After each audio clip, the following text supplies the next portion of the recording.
Sige. Bit-bit. Parang papaikot ka. Bit-bit ang iyong ano. Saan kayo nakakaramdam ng masakit habang naglalakad? Sa paa mismo? Sige nga po. Hindi, tsaka yung may gulo. Lakad ko lang. Alam mo, pag nakatayo ng tagal, kaya nga ako naglalakad doon ako layo. Sige, huwag po kayo. Kung re-rate mo po yung pain na nararamdaman mo sa paa habang naglalakad ka, gano'ng kasakit? 1 to 10? 10. 10 ang pinakamasakit. Kamusta po ang pakiramdam after ng therapy? Sarap Ayan po. sa tulog.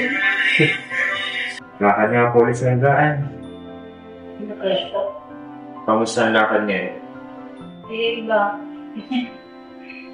Sa kanina, parang tinutukod ko yung paa ko.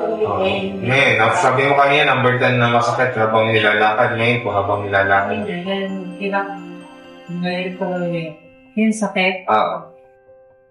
Wala namang sakit, pero yung na-adapt na kasi nakunta ko yung paano umugaran. Sige. Try mo nila ng ayos. Kasi kanina nung unang akbang mo, okay eh. Wala nang pain. Walang pain?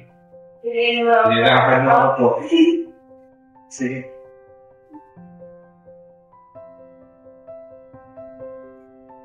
Wala akong mag-practice eh. Meron ako mo nalakad. Nakanta. Sige po, okay na po.